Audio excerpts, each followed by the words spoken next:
live stream from Dulcimer Crossing. It is a Wednesday in the middle of July, and today our theme is Banjammer.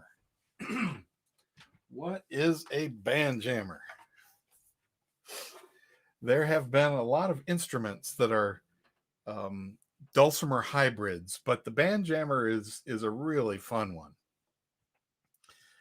The first version of this kind of an instrument that I saw was made by Doug Thompson from the Southern California area. He brought it to the Walnut Valley Festival in Winfield, Kansas. I don't remember how many years ago. And I remember looking at it and thinking, I like this idea of a banjo kind of head on a dulcimer.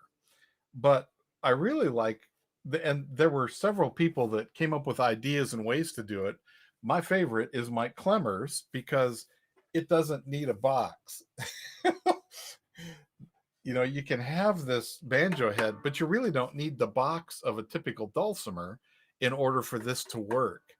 And so Mike calls this Tennessee ingenuity. He said, I always wanted to play banjo, but I couldn't. And so I could play dulcimer. So if I put a drum head, and he got this as a Remo drum head, it's a practice pad, and then designed the dulcimer body shape, but then took a flat piece of wood and put this on it. He created what he called the Banjammer, and it made it louder for playing in jams, which is why he came up with that name. Our friend Tall Glazner called it Roadkill Dulcimer. So Mike, took a wood burning and put some tire tracks around the back of it. So that's kind of fun. Now, this instrument is still strung like a dulcimer, but it's got 4 equidistant strings. You can see it's got 4 pegs like typical dulcimers do, but 4 equidistant strings. And I'm going to change my view here so you can see me playing it over the top of, over my shoulder here. So it's got the low string, the middle string, and it's got 2 high strings.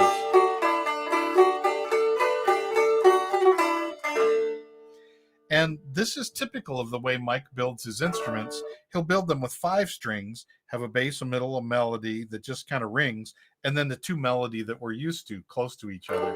So it's laid out in a 4 equidistant string pattern.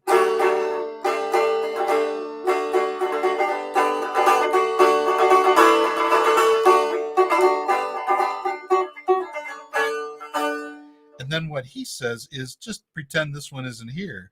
Use all your chord shapes like you're used to.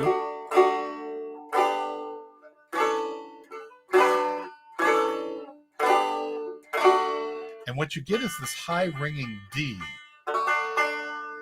Now, this is similar to the way Jean Ritchie would tune her instrument. She'd tune it D-A-D and then retune her melody string to whatever she wanted it to be. Sometimes it would be D-A-D-A, D-A-D-G, D-A-D-C, D-A-D-D, like this. Or it might not be D at all. She might have tuned it so it fit her voice better. But one of the things that happens then is you get that high ringing kind of sound.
So it gives that high ringing sound, plus you have the twang of what's going on with this drum head here. Now, some people will take put a little piece of a sock in here, or a piece of foam to act like a mute if it feels like it's a little too bright, because this is a synthetic head, and synthetic heads ring a lot. If you have a natural head, the natural head will not quite, it won't be so ringy. So if I had, let's see here, let's do something like this, and let's put this in here. Now this is way bigger than what I need for this, but let's just put it in there for now.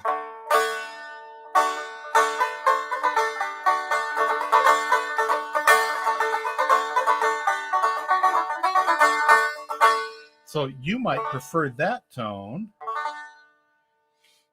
because what it does is take a lot of the resonance away. That's with it. This is without it.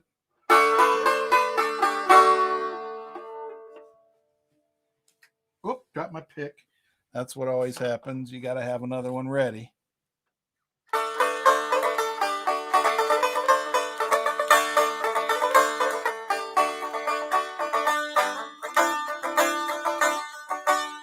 So this is a way that you can adjust the tone that's happening. And I'm actually today, I'm kind of preferring this. It feels a little more old-timey than bluegrassy. Now the other thing,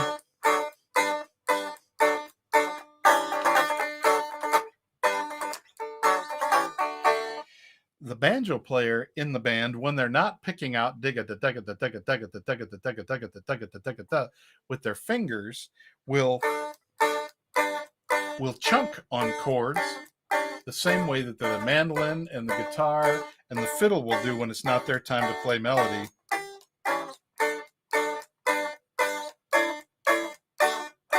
Or play the chop chords. So, Talon, you're asking if you tune DAD, then another high note. Yes, and what I'm doing to adjust that tablature, Talon, is I'm playing the bass string as if normal. This is not in the middle anymore, but the second string is an A. I'm playing that as if normal. I'm skipping this one and just letting it ring. So here's my D, here's my G, here's my A. So you hear there's that little bit of interesting resonance.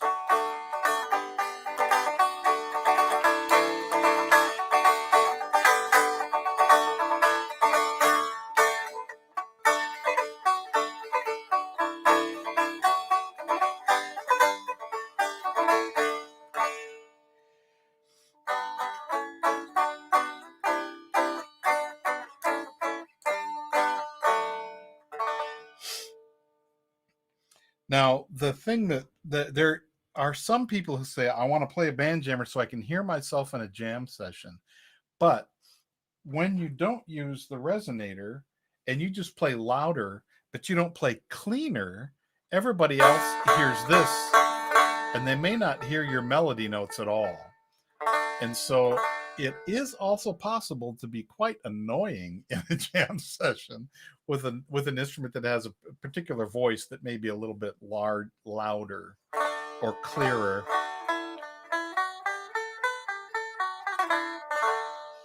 Okay, now Jim, you've got a question too. Does anyone add a resonator to the back like on a bluegrass banjo? And I'm not going to call that a real banjo. That's just a bluegrass banjo.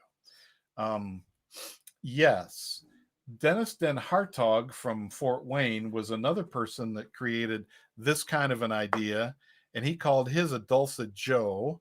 I don't remember if Homer Ledford, I think Homer Ledford probably did something like this. He was the first one to put a resonator on his dulcimers. He would try whatever, he would have ideas and just try stuff. But the person who's doing it right now is Richard Ash from Folkcraft.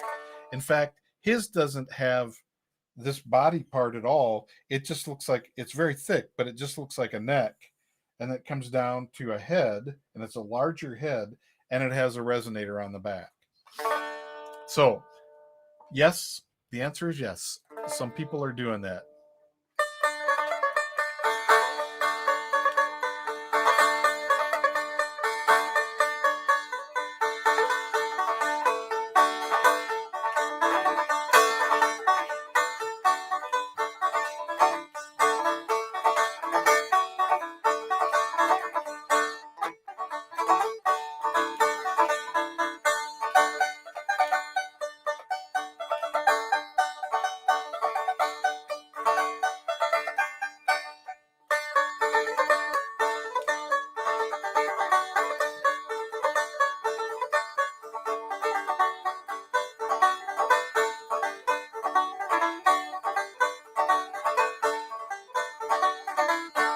Now you notice that whole time I'm playing drone style. I'm playing the melody note on a single string for Barlow Knife, and I've got this thing happening. So I'm playing it as in a way that is reminiscent of a clawhammer style of banjo playing, although I'm not at all using the clawhammer technique. Brett Ridgway, Stephen Seifert, both use clawhammer technique. Aaron O'Rourke, I think, does much more.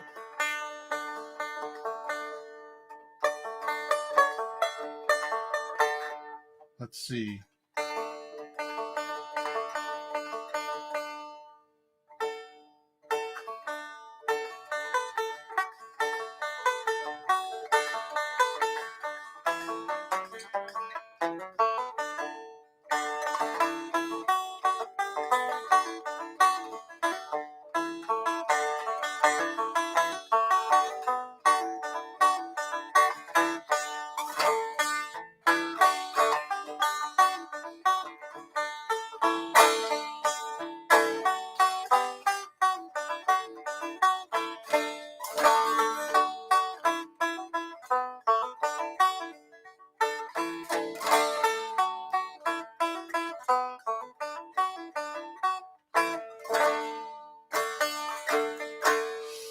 Now, because this high ringing string is the same as this string here, some other people, and this gets to what Talon was asking, will play their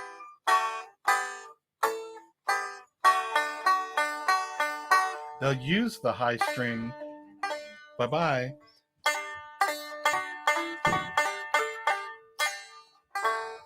They'll use the high string as the high ringing string on a banjo because it's short. Its string is shorter, so it plays higher, but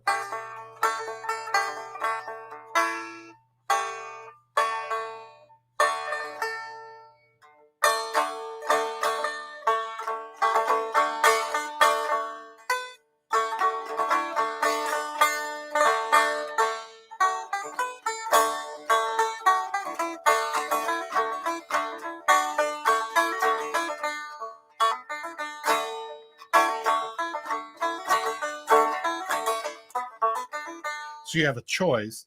You could don't ever finger the high ringing string, act like it's the high banjo string, and play everything on the bottom three strings, or skip this string that's the first bass string, middle string, the first melody, and the second melody. Skip that first melody string and play everything around it.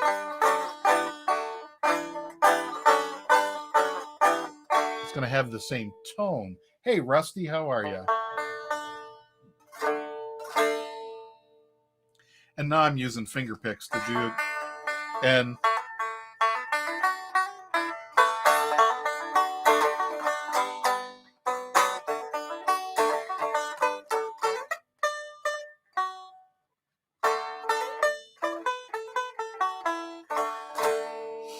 then use the I lost my train of thought because I got stuck in the Sandy River Bell.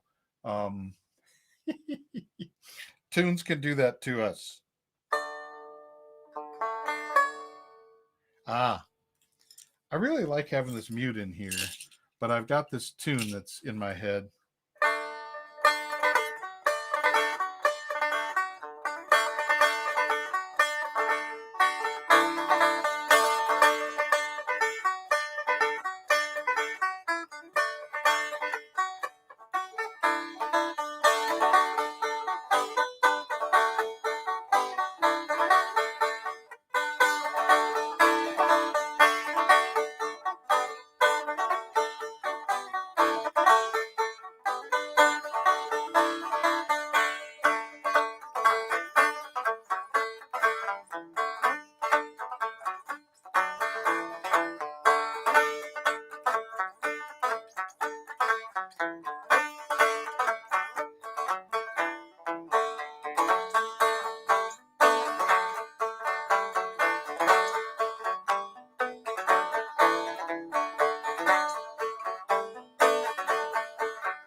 I know that Stephen Seifert has a DVD,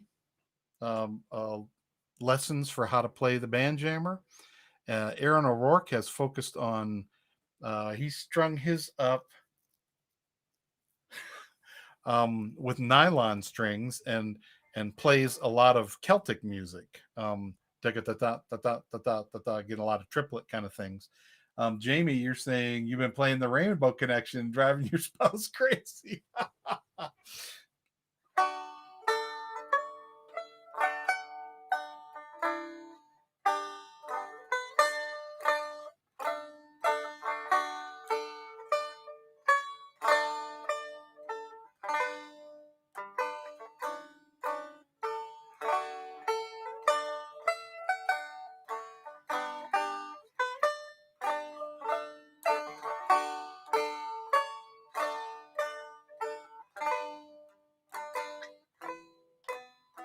Nice. I haven't thought about the Rainbow Connection. I think Kermit should have been playing one of these.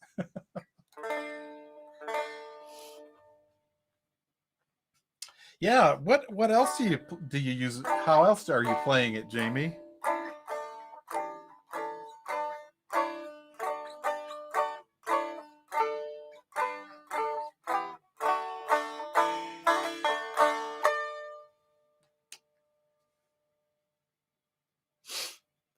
It provides a whole nother texture, which I just really enjoy. I enjoy having that option in my hands.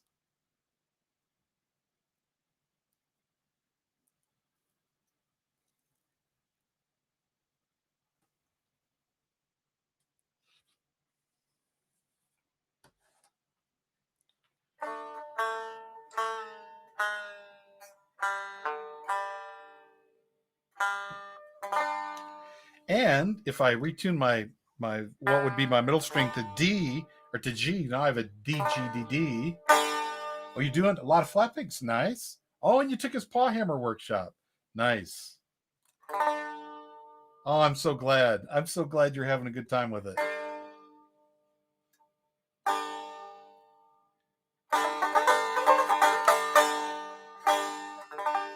What is it I'm looking for?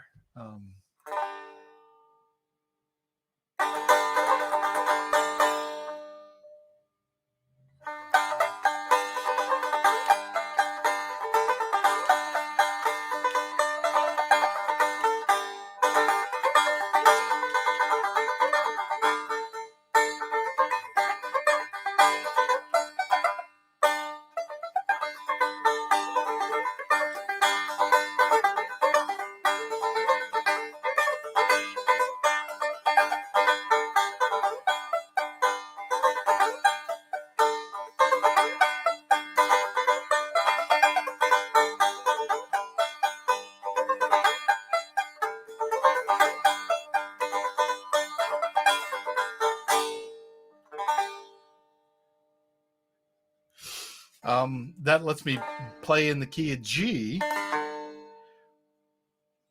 just like I would play on my my Galax instrument or my regular dulcimer. A Galax is tuned D D D D D D D, so I get that without the G ringing in the bottom. Or if I retune my regular dulcimer to a DGD.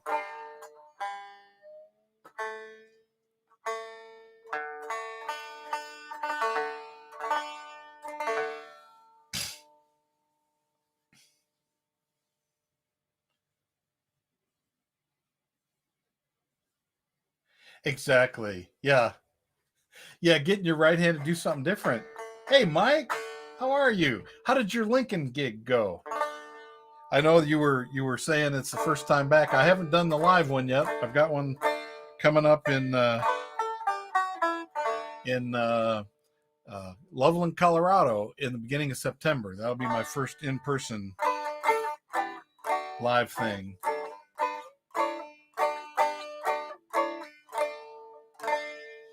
And I've got I'm going to have to go get a different mute because this one's way too big. But I'm liking the tone better.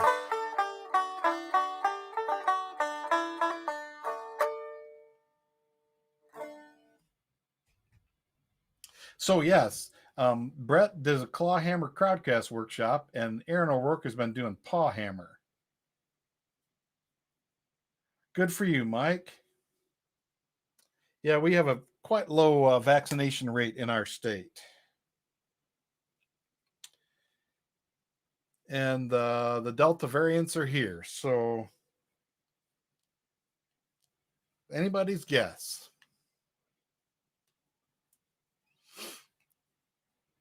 Oh, I also wanted to say happy birthday to Woody Guthrie today.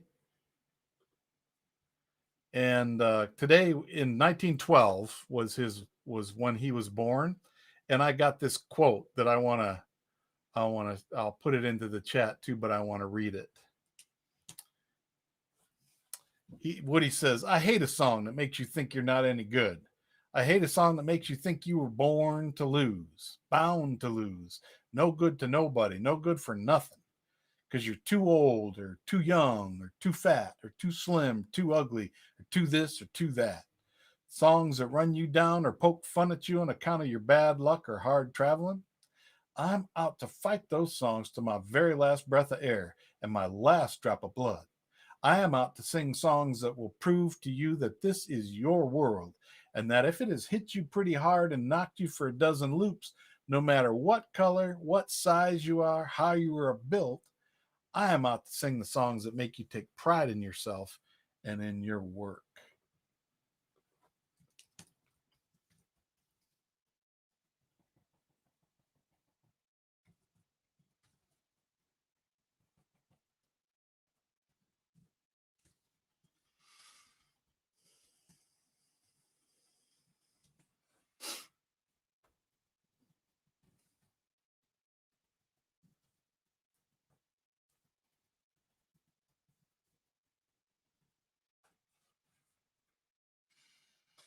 Jim, you're saying the synthetic head. I think that could be the variation. It's also tends to be thinner than the skin head, and it's made to be resilient.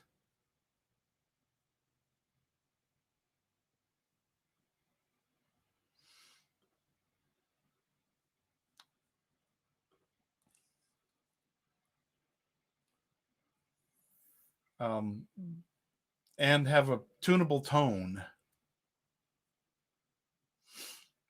So,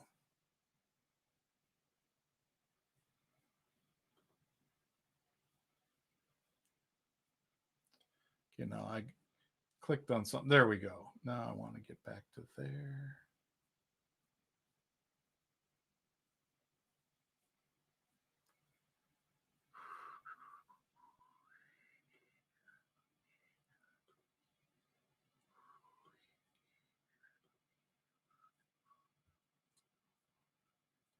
Now, how do I see my video again? I lost it. Oh, man.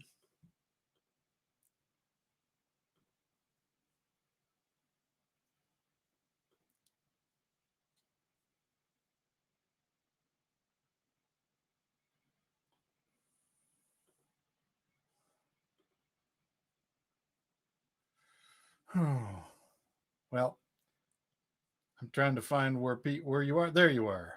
Nope. That's a different week.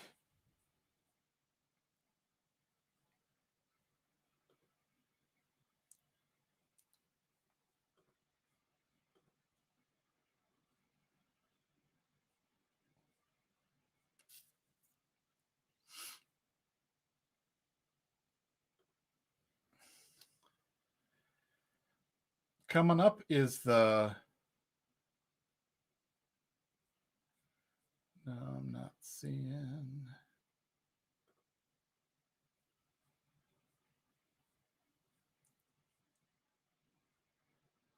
Here we are. Okay. Now I am back. Okay. The Chromatic Dulcimer Summit is coming up and registration is open right now. I got my first handouts for it, and that's going to be pretty exciting. Let me put that reminder in here. Chromatic Dulcimer Summit.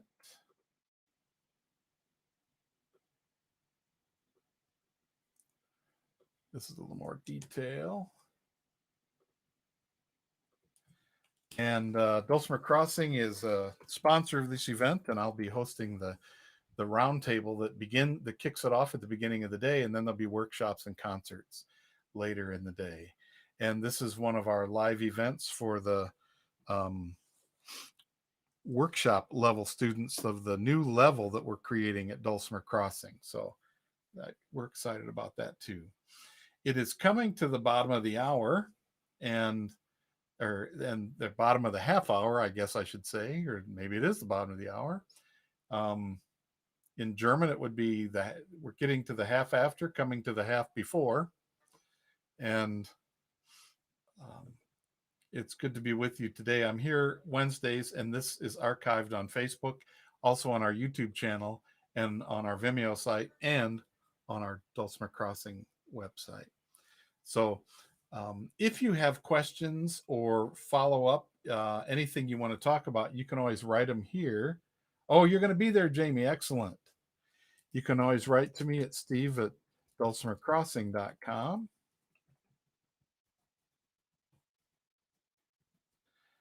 With feedback and questions, possible topics for the future. I get a lot of ideas from people who are talking about things and sharing here, and that helps us keep focused. Last week we did a lot on the hammer dulcimer. Today, brand new instrument, the Banjammer. Thanks to Mike Clemmer for building mine. There's a lot of people building them these days, and so if this is something that interests you, look for Banjammer, Banjo Dulcimer, Banjammer, Dulce Joe. Those are all the names that they go by, but it's the same kind of idea. And talk to people about why they like the one they like. And I guess that's it for me today. I'm going to sign off and head back to working on the Dulcimer Crossing site, because that's what's happening. We're trying to get this transfer all over to the new site. But thank you again for being with me today, and I will look forward to seeing you next time.